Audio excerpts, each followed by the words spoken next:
मधुबन के बाबा, मधुबन के बाबा मुरली वाले, आपका क्या कहना, आपका क्या कहना। ओम शांति। आज 11 अक्टूबर 2021 के साकार मधुर महावाक्य है।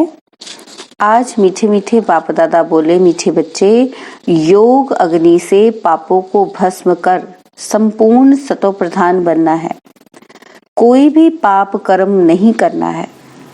बाबा ने कहा कि बच्चे, योग अग्नि से पापों को भस्म कर संपूर्ण सतो प्रधान बनना है।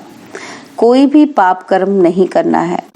और बाबा ने आज हमसे प्रश्न पूछा है कि सतयुग में ऊंच पद किस आधार पर मिलता है और यहाँ का कौन सा कायदा सबको सुनाओ। उत्तर में बाबा ने बताया कि सतयुग में पवित्रता के आधार पर ऊंच पद मिलता है। जो पवित्रता की कम धारणा करते हैं वे सतयुग में देरी से आते हैं और पद भी कम पाते हैं। यहाँ जब कोई आता है तो उन्हें कायदा सुनाओ, क्या कि दे दान तो छूटे ग्रहण। 5 विकारों का दान दो तो तुम 16 कला संपूर्ण बन जाएंगे।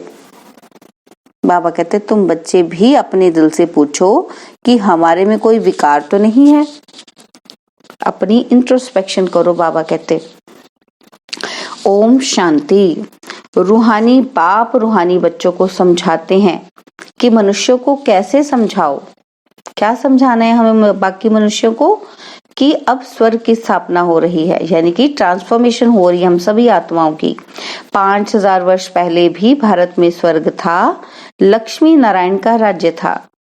विचार करना चाहिए कि उस समय कितने मनुष्य थे। सतयुग आदि में बहुत करके 9 से 10 लाख होंगे। शुरुआत में झाड़ छोटा ही होता है। इस समय जबकि कलयुग का अंत है तो कितना बड़ा झाड़ हो गया है। अब इसका विनाश भी जरूर होना है। बच्चे समझते हैं यह वही महाभारत लड़ाई है। इस समय ही गीता के भगवान ने राजयोग सिखाया और देवी देवता धर्म की स्थापना की। संगम पर ही अनेक धर्मों का विनाश, एक धर्म की स्थापना हुई थी। बच्चे यह भी जानते हैं कि आज से 5000 वर्ष पहले भारत स्वर्ग था और कोई धर्म नहीं था। ऐसी नई दुनिया स्थापन करने बाप संगम पर आते हैं। अब वही स्थापन हो रही है। पुरानी दुनिया विनाश हो जाएगी। सतयुग में एक ही भारत खंड था और कोई खंड था नहीं। अभी तो कितने खंड हैं। भारत खंड भी है परंतु इसमें आदि सनातन देवी देवता धर्म है नहीं, वह प्राय लोप हो गया है। अब फिर परमपिता परमात्मा ब्रह्मा द्वारा स्थापना कर रहे हैं। बाकी सब धर्म विनाश हो जाते हैं। बाबा कहते ये तो याद रखना है कि सत्युग त्रेता में कोई और राज्य नहीं था और सब धर्म अभी आए हैं। कितना दुख, अशांति, मारा मारी है। महाभारी महाभारत लड़ाई भी वही है। एक तरफ यूरोप वासी यादव भी हैं। बाबा कहते 5000 वर्ष पहले भी इन्होंने मूसल इन्वेंशन की थी। कौरव पांडव भी थे। पांडवों की तरफ खुद परमपिता परमात्मा मददगार था। सभी को यही कहा कि गृहस्थ व्यवहार में रहते मुझे याद करने से तुम्हारे पाप बढ़ेंगे नहीं और पास के विकर्म विनाश होंगे। अभी भी बाप समझाते हैं।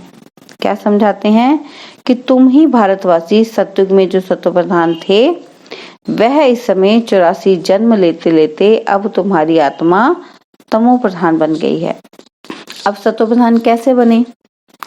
सतो प्रधान तब बनेंगे जब मुझ पतित पावन बाप को याद करेंगे। इस योग अग्नि से ही पाप भस्म होंगे और आत्मा सतो प्रधान बन जाएगी और फिर स्वर्ग में 21 जन्मों के लिए वर्षा पाएंगे। बाकी इस पुरानी दुनिया का विनाश तो होना ही है। भारत सतयुग में श्रेष्ठाचारी था और सृष्टि के आदि में बहुत थोड़े मनुष्य थे। भारत स्वर्ग था, दूसरे कोई खंड नहीं थे। अभी और धर्म बढ़ते बढ़ते झाड़ कितना बड़ा हो गया है और तमो प्रधान जड़ जड़ीभूत हो गया है।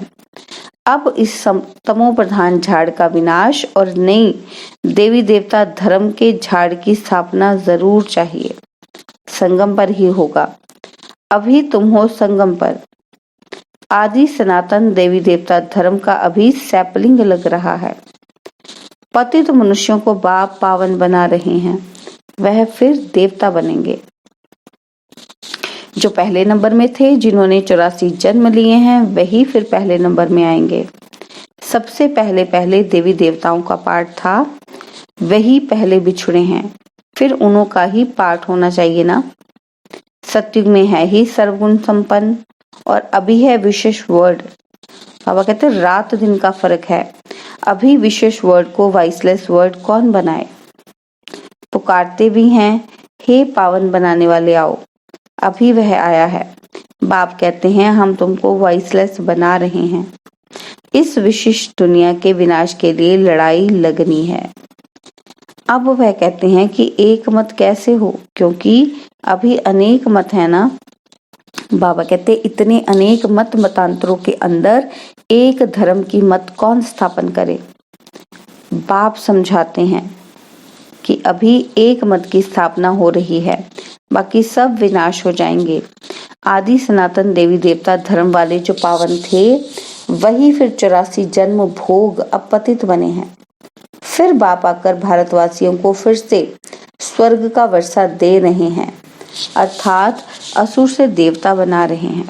बाबा कहते तुम किसी को भी समझा सकते हो कि बाप कहते हैं मुझे याद करो, तो तुम पतित से पावन बन जाएंगे। अब तुम ज्ञान चिता पर बैठो। चिता पर बैठने से तुम पावन बन जाते हो। और फिर द्वापर में रावण राज्य होने के कारण काम चिता पर बैठते बैठते भ्रष्टाचारी दुनिया बन गई है। आज से 5000 वर्ष पहले देवी देवता थे, थोड़े मनुष्य थे। अभी तो कितने आसुरी बन पड़े हैं और धर्म भी ऐड हो झाड़ बड़ा हो गया है। बाप समझाते हैं झाड़ जड़ जड़ी भूत हो गया है। अब फिर मुझे एक मत का राज्य स्थापन करना है। भारतवासी कहते भी हैं, क्या कहते हैं कि एक धर्म में एक मत हो। यह भारतवासी भूल गए हैं कि सतयुग में एक ही धर्म था, यहाँ तो अनेक धर्म हैं। अब बाप आकर बच्चों से फिर से एक धर्म स्थापन कर रहे हैं। और तुम बच्चे राजयोग सीख रहे हो। बाबा कहते जरूर भगवान ही राजयोग सिखाएंगे, ये किसी को पता ही नहीं है। प्रदर्शनी का उद्घाटन जब कोई करने आते हैं तो उनको भी समझाना चाहिए कि तुम किसका उद्घाटन करते हो। बाप इस भारत को स्वर्ग बना रहे हैं, बाकी नरकवासी सब विनाश हो जाएंगे। विनाश के पहले जिनको बाप से वर्षा लेना है तो आकर समझें। यह बीके का जो आश्रम है, ये है क्वारंटाइन क्लास। बाबा कहते यहाँ 7 रोज क्लास करना है ताकि 5 विकार निकल जाएं। देवताओं में यह 5 विकार होते नहीं। अब यहाँ 5 विकारों का दान देना है, तब ग्रहण छूटेगा। बाबा कहते दे दान तो छूटे ग्रहण। फिर तुम 16 कला संपूर्ण बन जाएंगे। भारत सतयुग में 16 कला संपूर्ण था, अभी तो कोई कला नहीं रही है, सब कंगाल बन पड़े हैं। बाबा कहते कोई ओपनिंग करने आते हैं तो बोलो यहाँ का कायदा है। बाप कहते हैं ये 5 विकारों का दान दो तो छूटे ग्रहण। तुम 16 कला संपूर्ण देवता बन जाएंगे, पवित्रता अनुसार पद पाएंगे। बाकी अगर कुछ ना कुछ कला कम रह गई तो जन्म भी देरी से लेंगे। बाबा कहते विकारों का दान देना तो अच्छा है ना। चंद्रमा को ग्रहण लगता है तो आगे ब्राह्मण लोग दान लेते थे, अभी तो ब्राह्मण बड़े आदमी हो गए हैं। गरीब लोग तो बेचारे भीख मांगते रहते, पुराने कपड़े आदि भी लेते रहते। और वास्तव में ब्राह्मण पुराने कपड़े नहीं लेते, उनको नया दिया जाता है। तो अब तुम समझाते हो भारत 16 कला संपूर्ण था, अब आयरन एज जो हो गया है। 5 विकारों का दान दें, यह अंतिम जन्म पवित्र रहेंगे तो नई दुनिया के मालिक बनेंगे। बाबा कहते स्वर्ग में बड़े थोड़े थे, पीछे वृद्धि को पाया है, अब तो विनाश भी सामने खड़ा है। बाप कहते हैं 5 विकारों का दान दो तो ग्रहण छूट जाए। अब तुमको श्रेष्ठाचारी बन स्वर्ग का सूर्यवंशी राज्य लेना है तो भ्रष्टाचार को छोड़ना पड़ेगा। 5 विकारों का दान दो अपने दिल से पूछो कि हम सर्वगुण संपन्न संपूर्ण निर्विकारी बने हैं। बाबा कहते पूछो अपने आप से। नारद का मिसाल है ना कि एक भी विकार होगा तो लक्ष्मी को वर कैसे सकेंगे। बाबा कहते कोशिश करते रहो, खाद को आग लगाते रहो। सोना जब गलाते हैं तो गलाते गलाते यदि आग ठंडी हो जाती है तो खाद निकलती नहीं है, इसलिए पूरी आग में गलाते हैं। फिर जब देखते हैं कि किचड़ा अलग हो गया है तब कार्ब में डालते हैं। बाप अब खुद कहते हैं कि कोई भी विकार में मत जाओ, तीव्र वेग से पुरुषार्थ करो, पहले तो पवित्रता की प्रतिज्ञा करो। बाबा आप पावन बनाने आए हो, हम कभी विकार में नहीं जाएंगे। देही अभिमानी बनना है। बाप हम आत्माओं को समझाते हैं। बाबा कहते क्या समझाते हैं हमें कि देही अभिमानी कैसे बनना है। वही सुप्रीम आत्मा है। तुम जानते हो कि हम पतित हैं, आत्मा में ही संस्कार रहते हैं। बाबा कहते मैं तुम्हारा बाप, तुम आत्माओं से बात करता हूँ।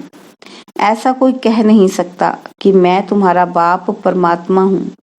मैं आया हूँ पावन बनाने।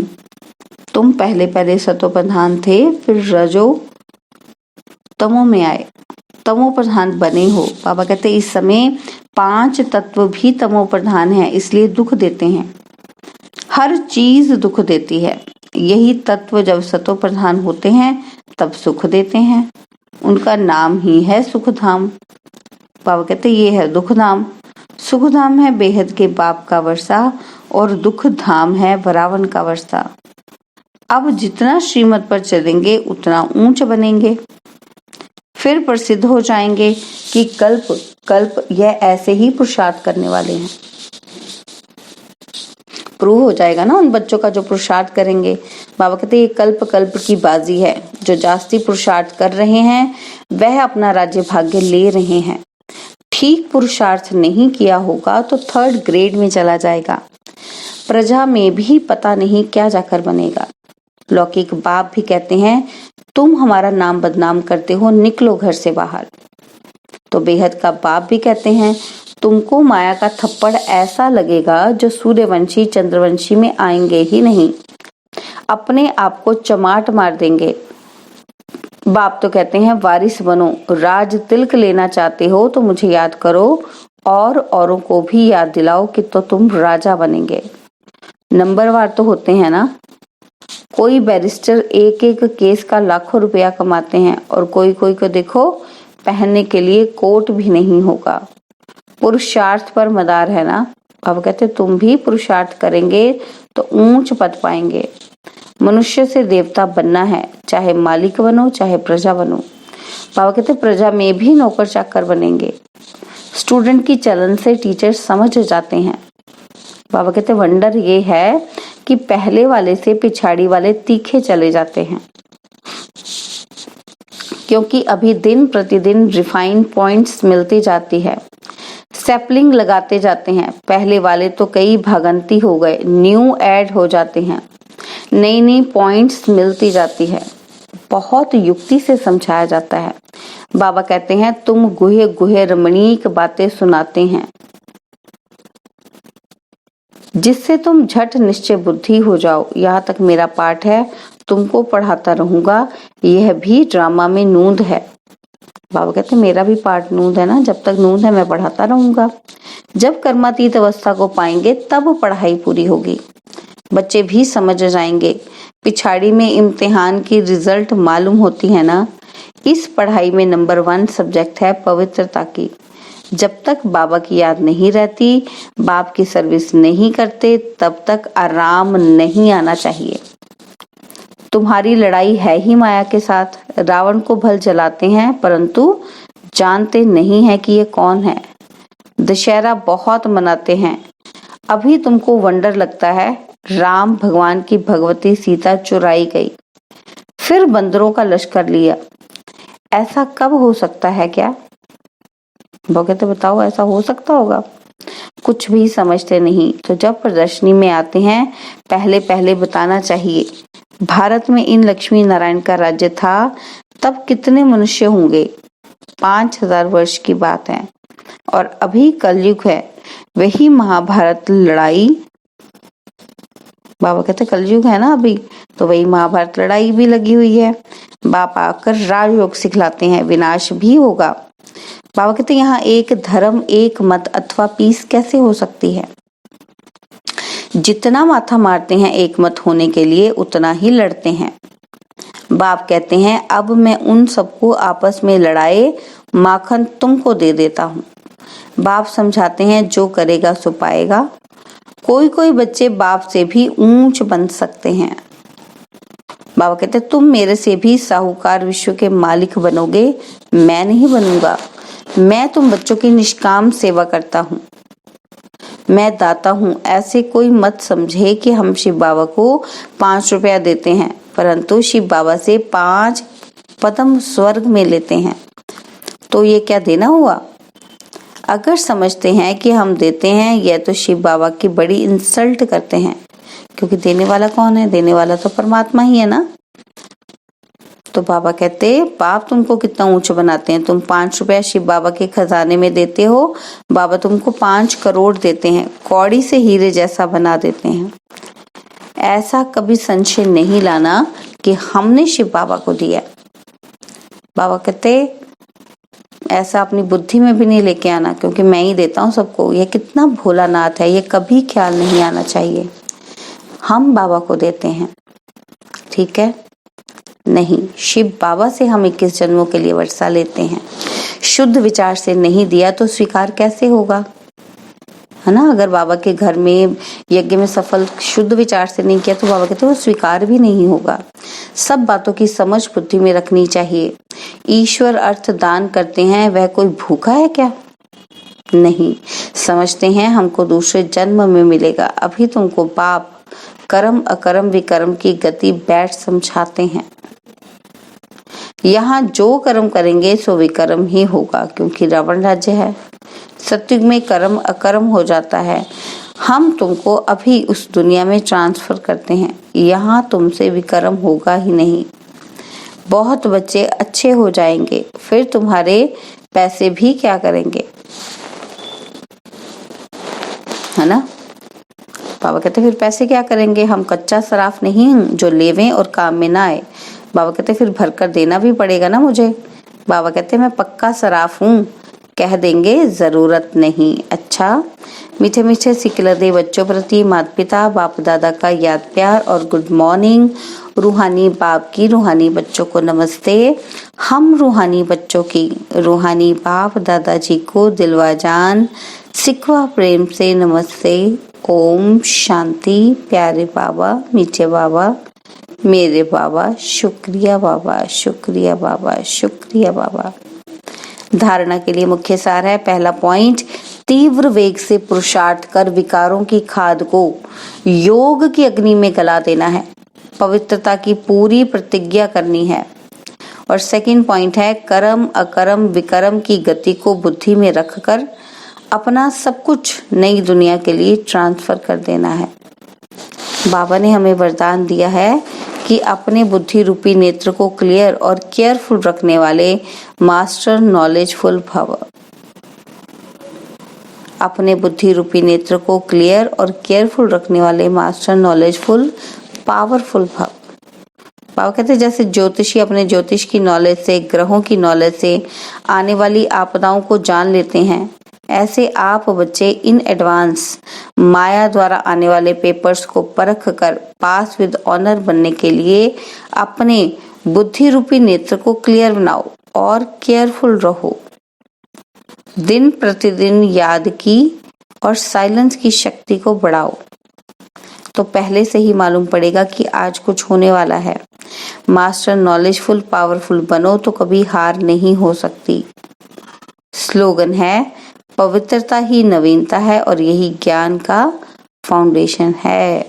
पवित्रता ही नवीनता है और यही ज्ञान का फाउंडेशन है। ओम शांति। कराते तुम्हें